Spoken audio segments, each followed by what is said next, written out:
دعوت حافظ محمد سعد حافظ محمد سعد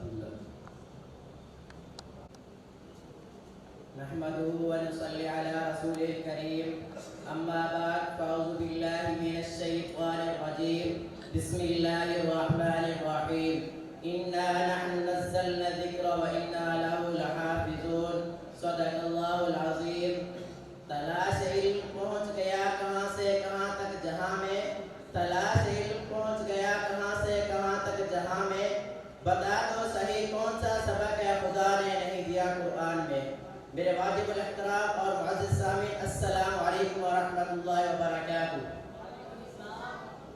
آج مجھے جس موضوع پر اللہ کو صحیح کرنے کا موقع ملا ہے وہ ہے عظمت قرآن۔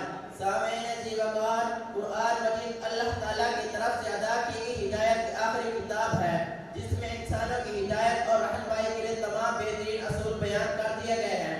قرآن مجید مکمل طور پر ایک ضابطہ حیات ہے، اس کی تعلیمات پر عمل پیرا ہو کر ہی مسلمان دونوں جہانوں کی کامیابی حاصل کر سکتا ہے قول خدا قول محمد فرمان نہ بدلا جائے گا، ہے قول خدا قول محمد فرمان نہ بدلا جائے گا، بدلے گا زمانہ لاکھوں مگر قرآن نہ بدلا جائے گا۔ سامعین عزیز وقار، قرآن مجید روحانی جسمانی دونوں قسموں کی بیماریوں کے لیے شفا ہے۔ خود نبی کریم صلی اللہ علیہ وسلم نے مشکلات، آفت اور بیماریوں میں قرآن مجید کے ذریعے علاج کی تلقین فرمائی۔ قرآن مجید کے کوئی سامنے کوئی باطل نہیں کر سکتا۔ ظالموں کی طاقت، جابروں کی تدبیریں اور دشمنوں کی سازشیں قرآن مجید کے سامنے ایک بلبلے سے بھی بہت کمزور ہیں۔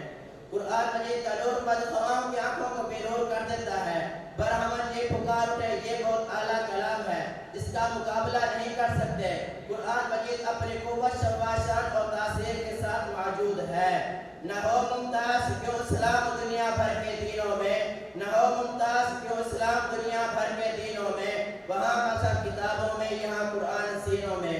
میرے واجب الاحترام اور معزز سامعین، اگر ہم نے دین و دنیا میں کامیابی حاصل کرنی ہے تو قرآن کی تعلیمات کو حاصل کر کے اپنی زندگی میں لانا ہوگا۔